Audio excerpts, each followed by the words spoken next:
Now, ladies and gentlemen, on your behalf, I am delighted to introduce today's very special forum.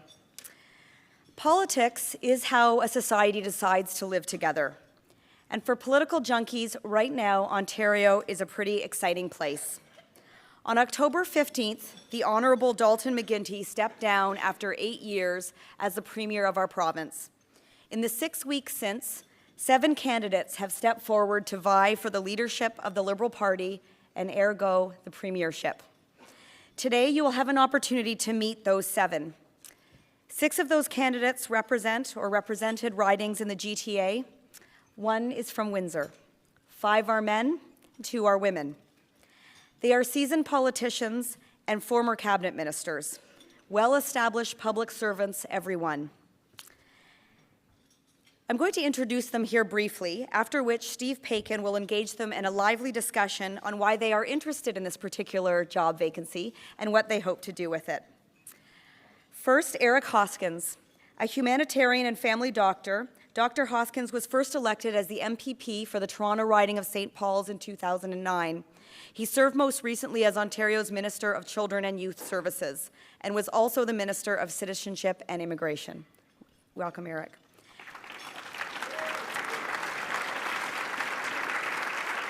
I'll have to do another of my requests to please hold your applause because I'm sure you'd rather hear from them than me.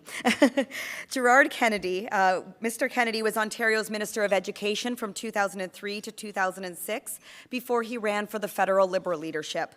He was the head of Toronto's Daily Bread Food Bank until he entered politics in 1996. Glenn Murray. Mr. Murray was first elected as the MPP for Toronto Centre in 2010. He served as Minister of Research and Innovation and Minister of Training, Colleges and Universities. He is also the former Mayor of Winnipeg. Sandra Pupatello. Ms. Pupatello's career in the Ontario Legislature began in 1995. First appointed as the Minister of Social and Community Services, she has also held the portfolios of Minister of Education and Minister of Economic Development and Trade. Most recently, she joined PwC in Toronto as a Director of Business Development and Global Markets. Charles Sousa. In 2007, Mr. Sousa successfully ran to be the MPP for Mississauga South.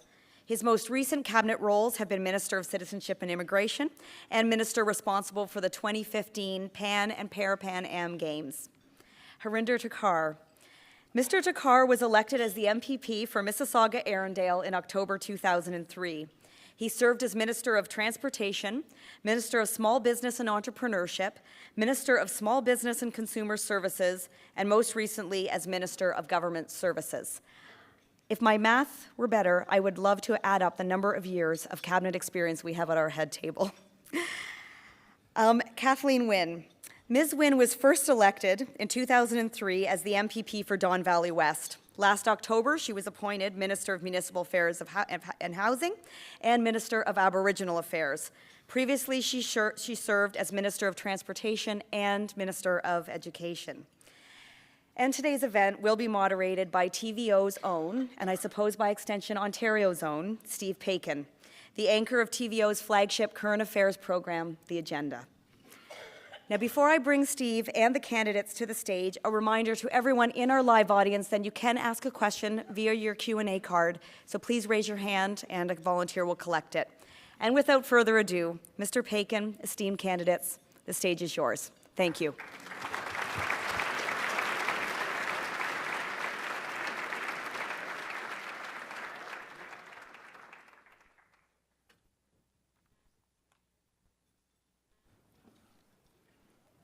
Okay.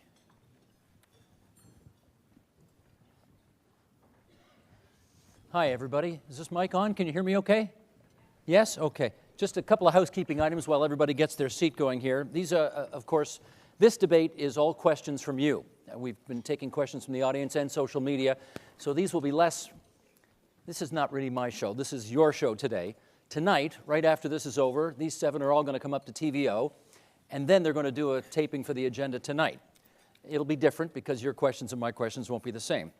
So watch us tonight at 8 or 11 o'clock for that debate. Watch us now for this one.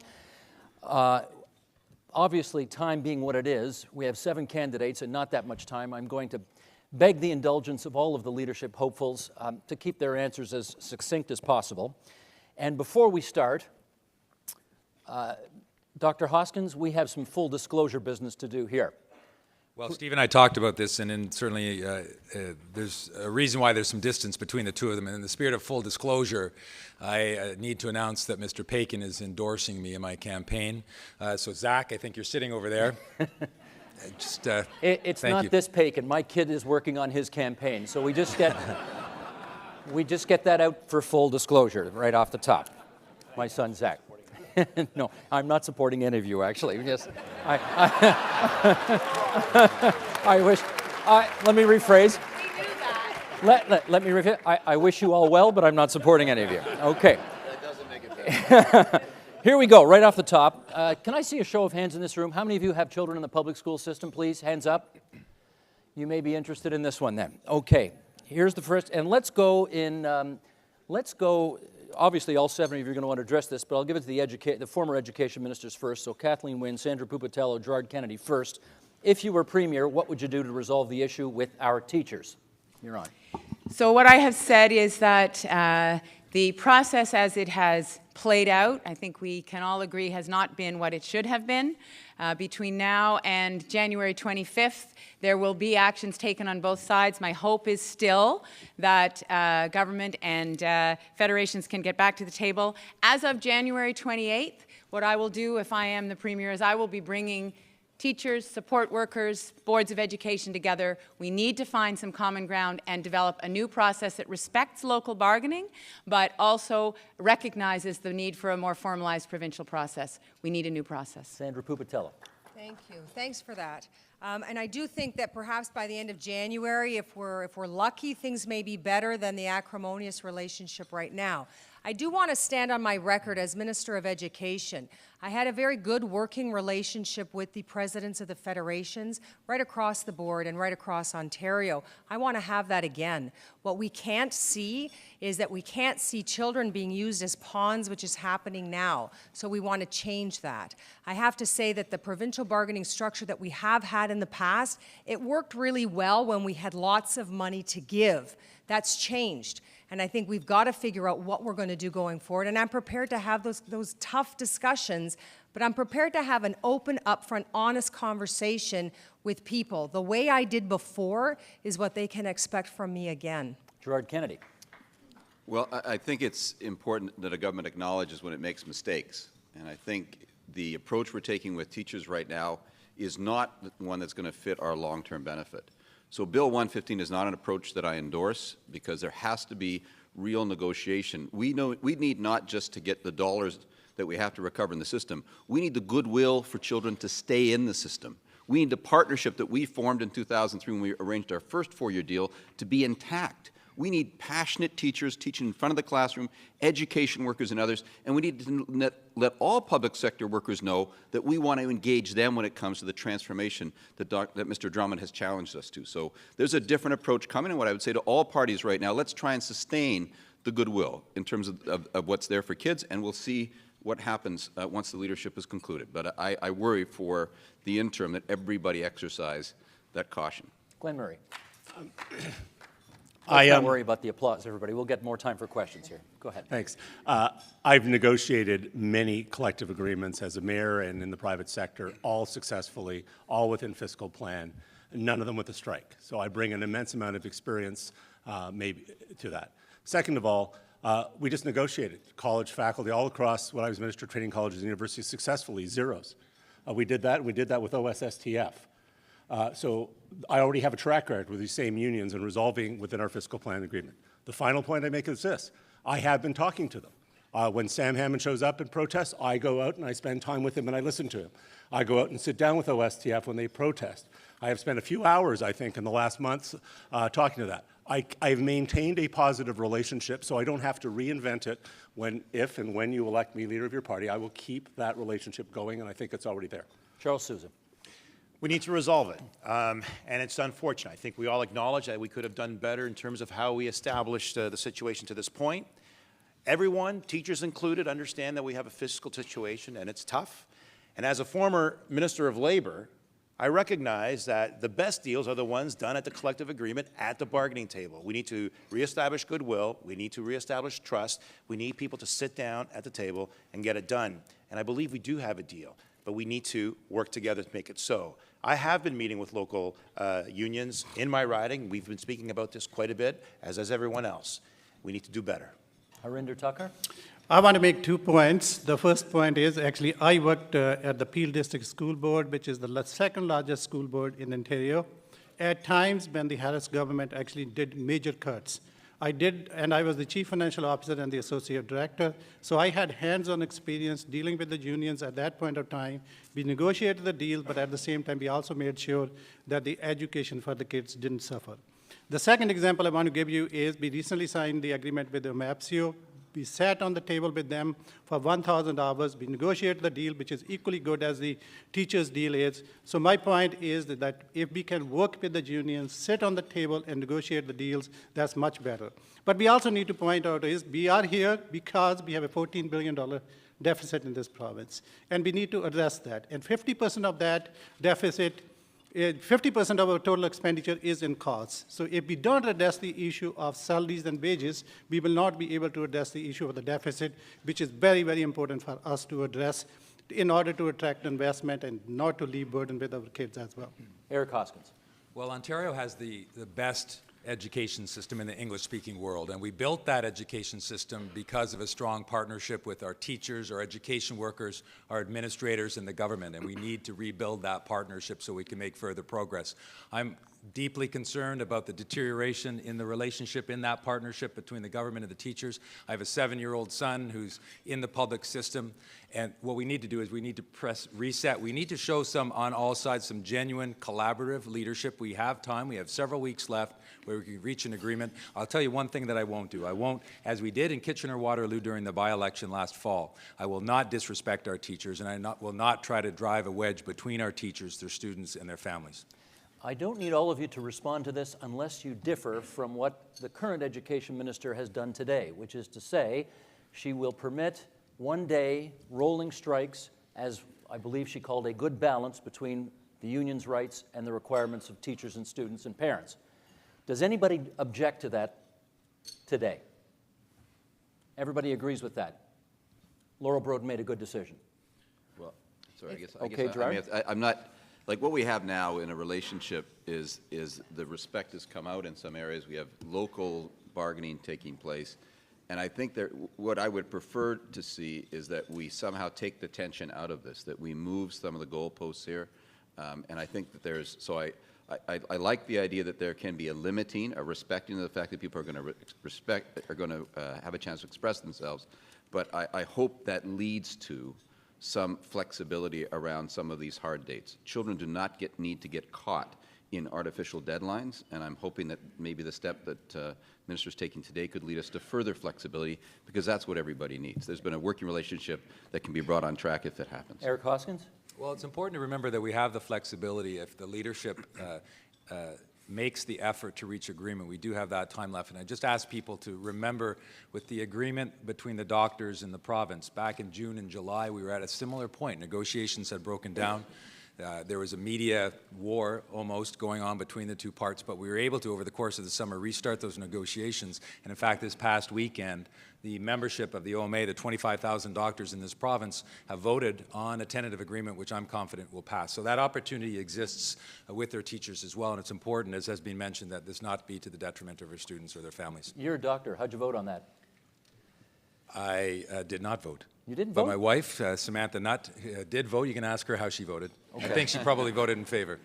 Kathleen Wynne and then Yeah, Glenn Murray. I think anything that opens the opportunity for a more respectful engagement to happen is a good thing. So my hope is that as a result of what's happening today and the next few days, that there may be an opportunity to come back to the table. When you get to the point where there's strike action, you know that the conversation is broken down, and so there needs to be some opening of opportunity to come back to the table. I'm hoping that that's what will happen. Glenn Murray, then Harinder Tucker. Yeah, just real quickly, there are a number of collectively bargained settlements from McMaster to all of our colleges that fit within the fiscal plan and have achieved zeros.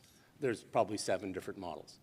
I think it would be a very good idea if the minister started to call, if the union presidents are saying the same things to us that they're saying to her, to call them in and say, here's a range that fit our fiscal plan. Are these reasonably acceptable to you? Is there some combination of those? And if there is a positive response to that, the need for legislation hanging over this process is probably unnecessary. But I think that should happen next. Harinder Takkar. Yeah, we need to respect the rights of teachers, but at the same time, we also need to make sure that the rights of the students are also protected, that they get the best education they deserve, and they are not held hostages on these issues either. And I think the calls that I'm getting in my constituency office is the inconvenience that will cause to the parents if the teachers go on strike. Okay, next question. If you become Liberal leader, will you bring the legislature back to continue business in the province as soon as you are elected, or will government remain closed for longer?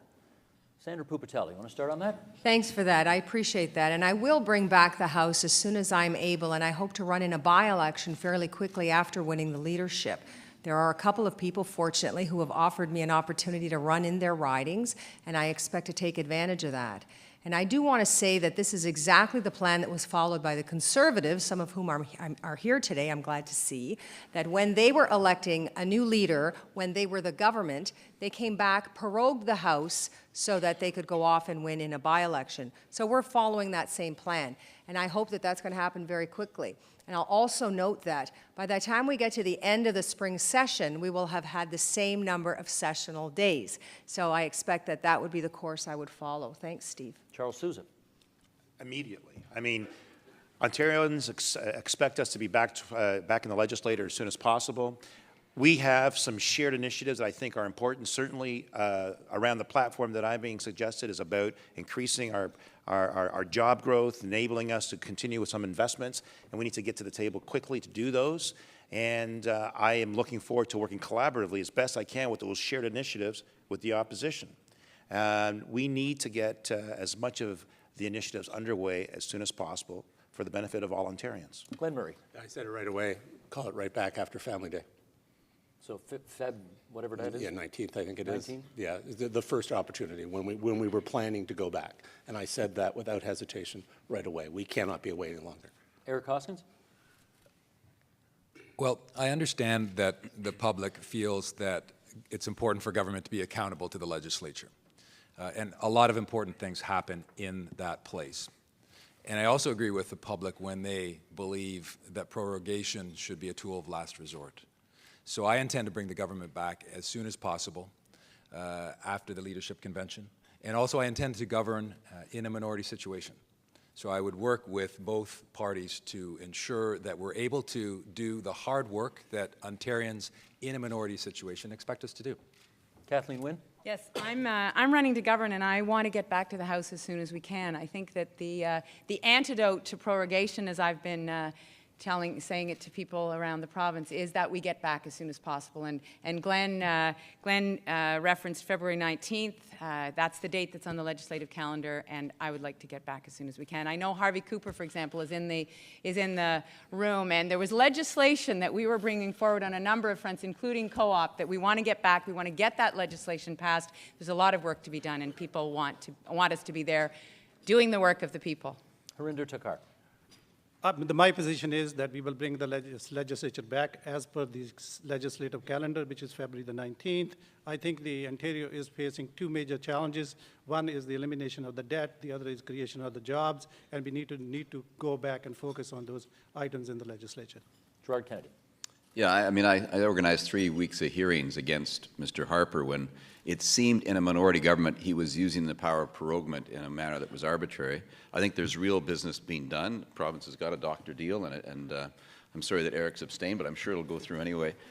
But it's a good piece of work, and the government's been working. But prorogement has to be administrative, and therefore I would bring it back as soon as possible. As Mr. Eves showed, I can be part of the government and run a by-election concurrently with bringing the House back.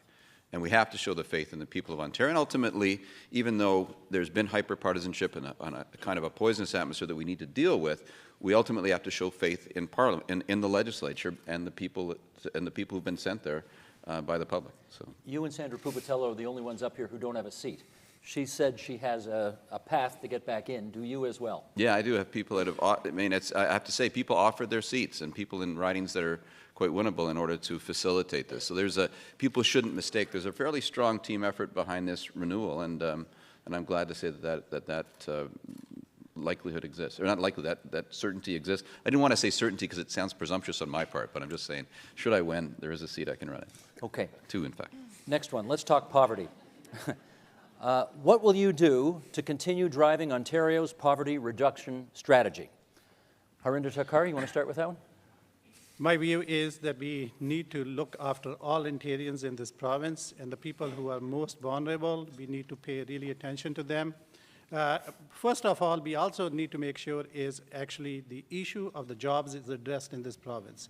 We can only eliminate poverty when the issue of the job is addressed. So that's why in my 100-day action plan, I am actually focusing on creating Ontario Small Business Development Agency and also giving incentives to people to create jobs. If people can have jobs and good paying jobs, the issue of the poverty can be addressed.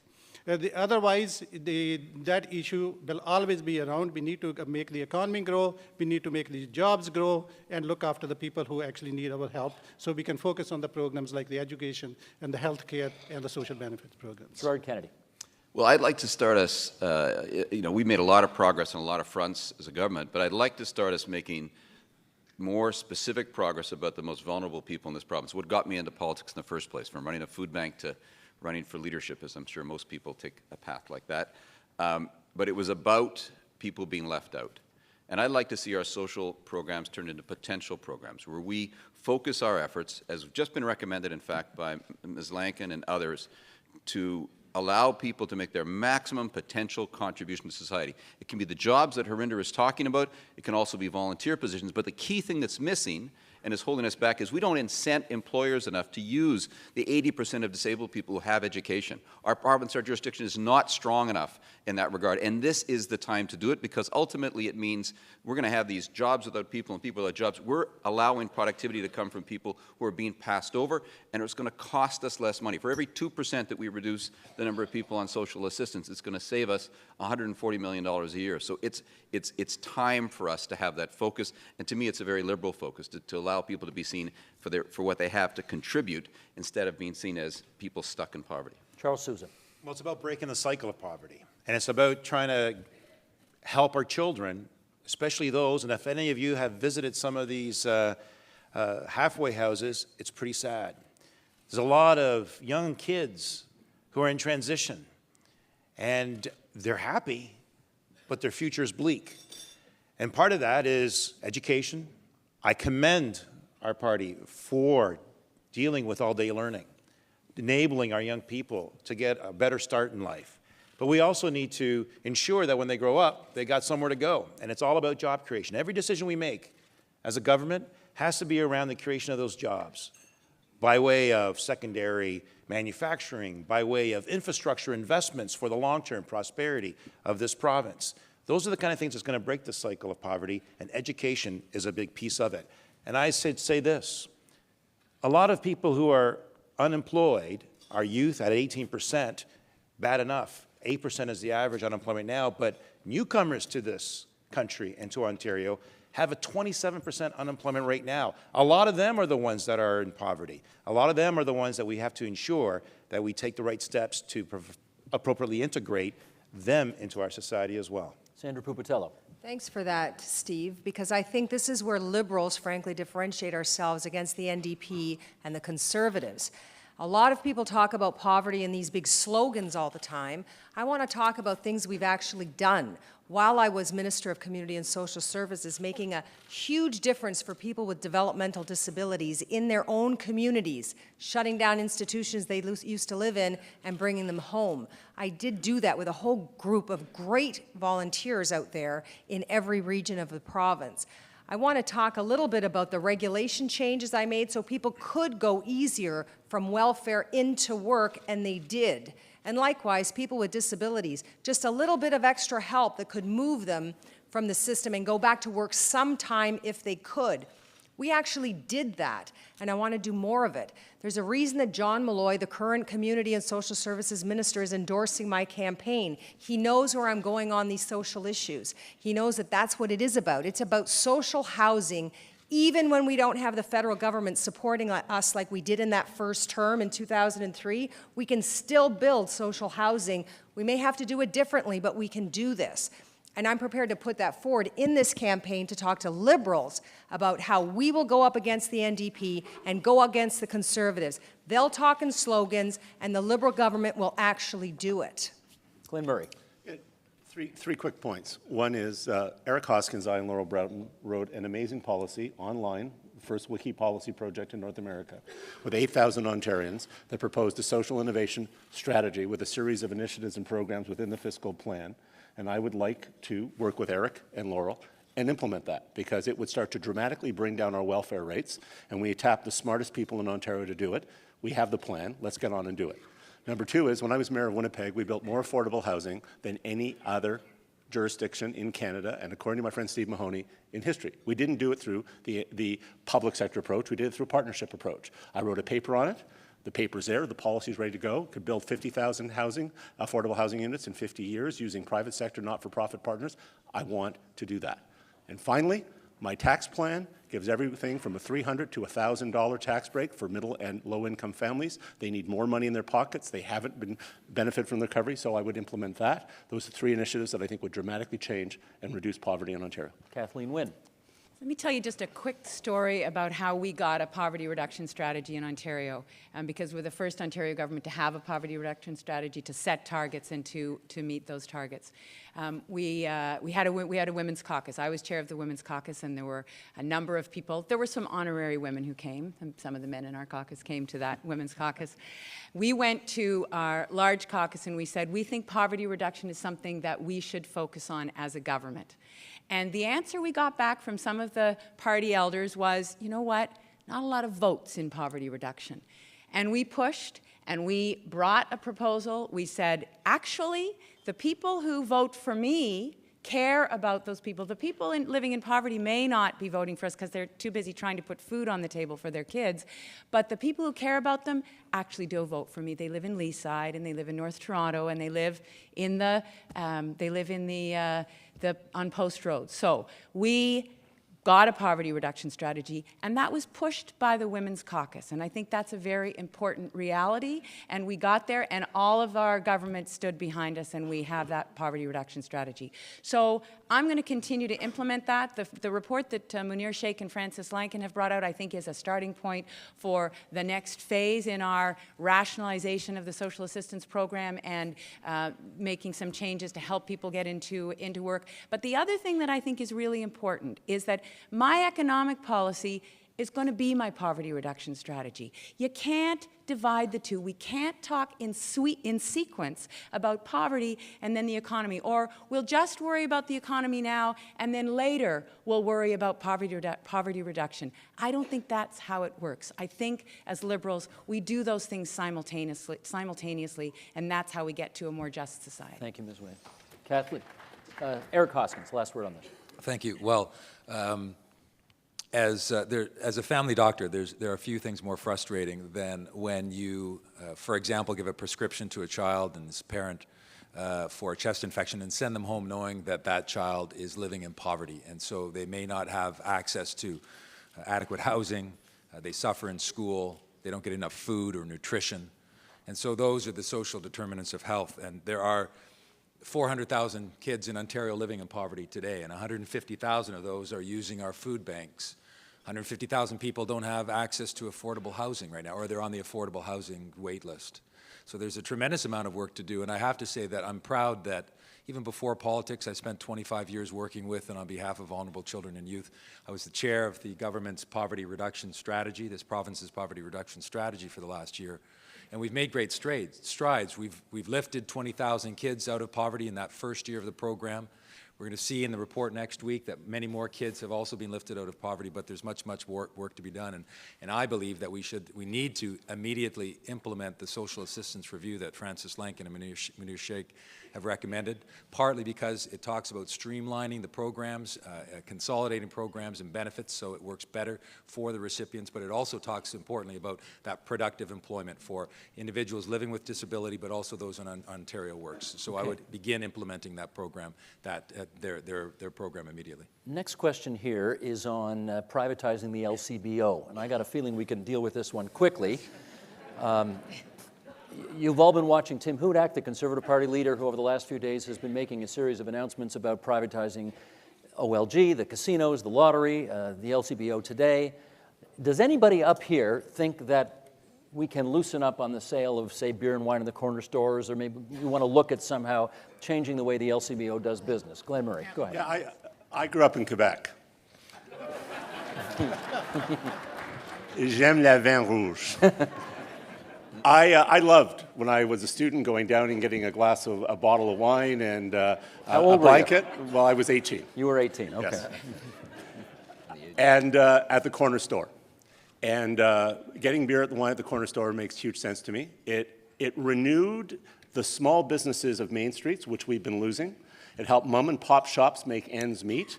And it added to the culture and excitement of our streets, and it helps support small business. And I'd love to have that Quebec model here in Ontario.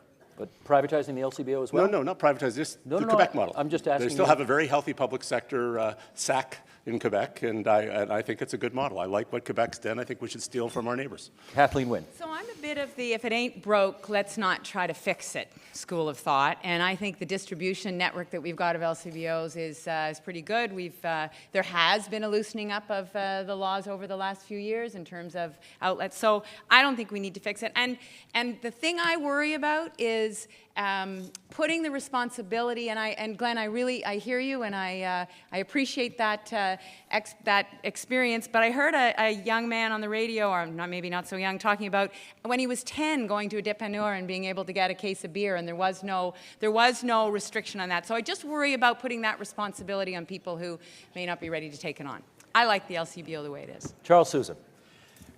You know, it just reminds me of the same old kind of response that they've come back with in the past. Just think of the 407. They're selling off a public asset of great valuation for a song, because in the end, the worth of LCBO is its monopoly. So at the moment you're going to sell it, you're going to still keep it as a monopoly, or they won't buy it. And then you're going to be subject to the conditions of that buyer in the long term at your peril. This is inappropriate. This LCBO is a huge, tremendous contributor to revenue for this province. And Hudak's playing to appeal out there. You might as well say VQA and microbrew in those corner stores to promote local brew. I mean, that's another option. But that's going to deteriorate the valuation of the LCBO, just as selling the 407 was a mistake. We have looked at all of our public assets in terms of its valuation to see what kind of returns we can get. This is a very dangerous thing that he's proposing without appropriate thought. Harinder Thakkar. Actually, Charles and I are very much on the same page on this one. I'm not in favor of privatizing LCBO if they're going to do it the same way they did Highway 407. I think we gave away 407, and it is really causing us a lot of headache in terms of lost productivity in the GTA area by about maybe $6 billion. I think we need to have some discussion as to what is maybe the form it could take if we want to do the retail side of it. But the distribution should stay intact because it brings about $1.6 billion revenue to Ontario. Eric Hoskins. Well, I would not privatize the LCBO, but I want to say this, is a week ago I was in my hometown, the town of Simcoe in southwestern Ontario, rural Ontario, and I met with a high school classmate of mine who has founded, with another classmate, a winery called Burning Kiln. It just won a Premier's Award, actually, recently for the quality and the innovation. It's actually taking tobacco kilns and transferring them, changing them so that they can dry the wines.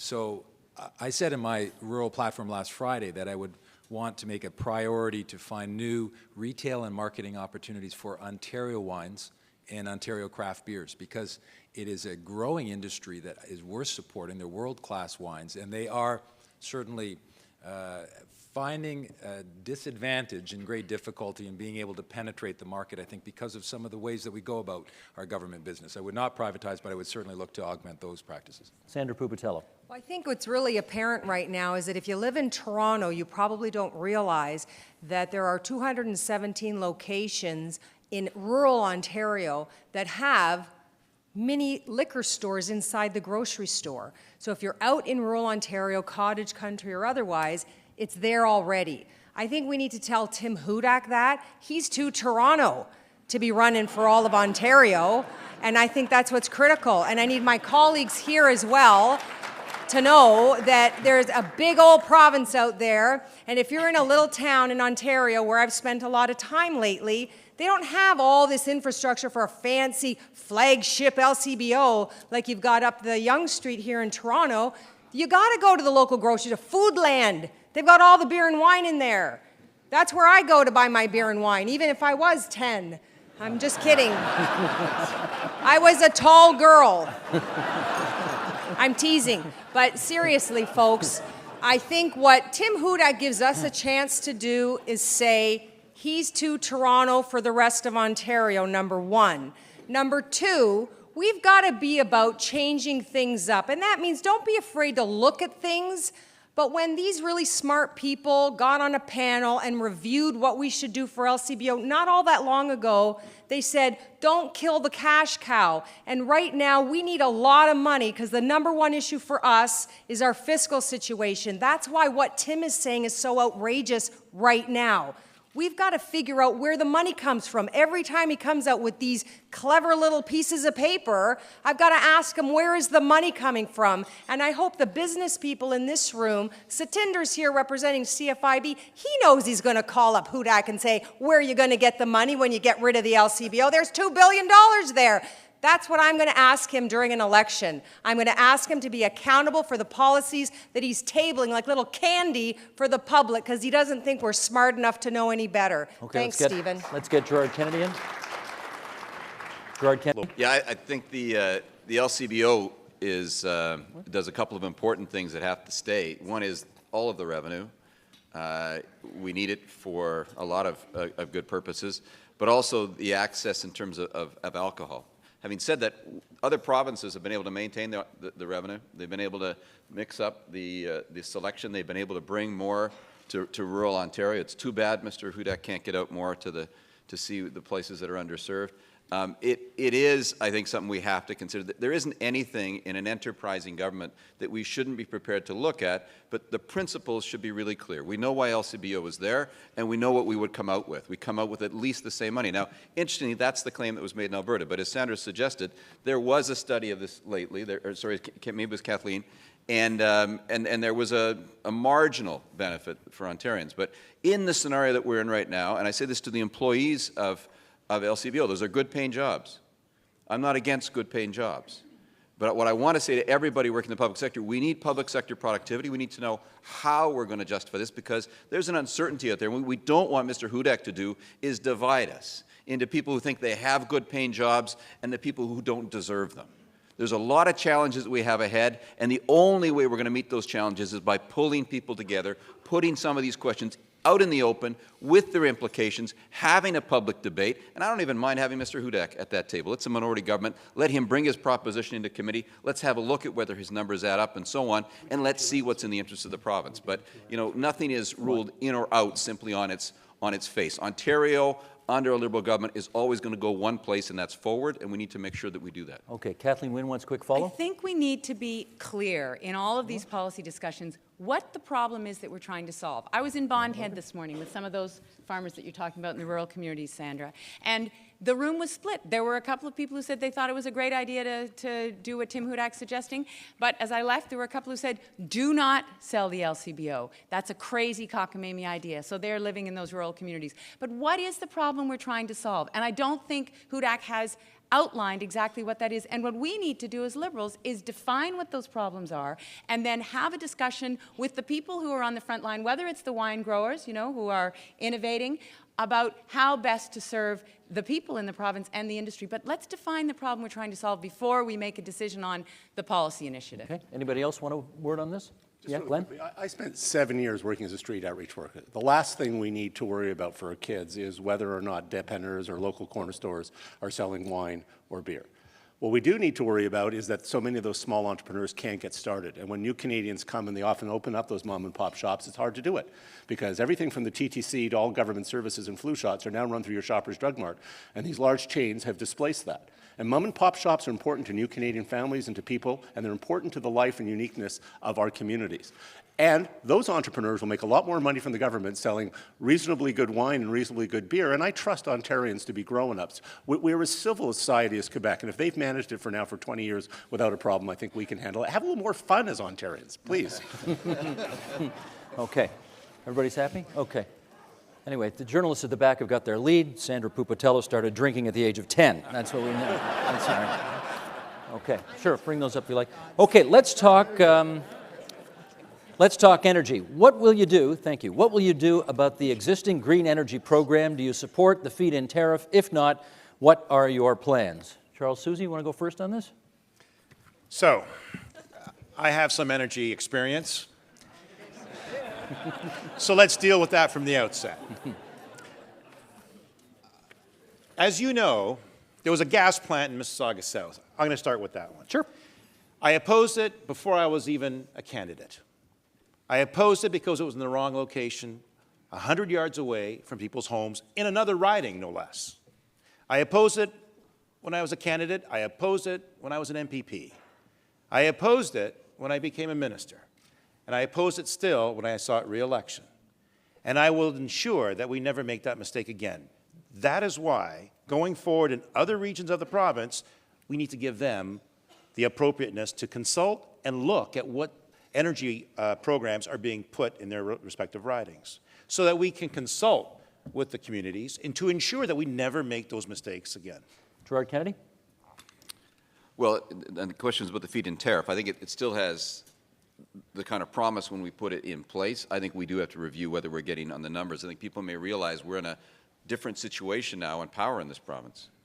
We're actually got an excess of power being produced. We got it produced by even sometimes the standing power that we have. We can actually consider whether or not we want to build any more new nuclear in terms of being able to meet our demands.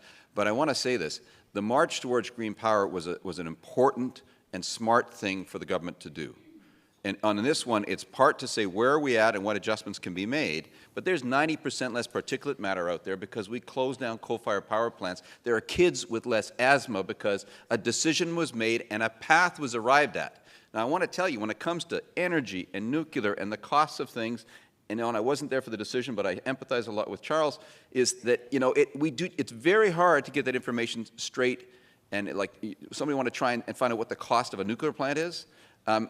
This is what's on your bill, that mismatch of things that are attributed. I mean, we've got to come to reckoning on this. We're now giving money back, $1 billion a year to everybody, to offset the cost.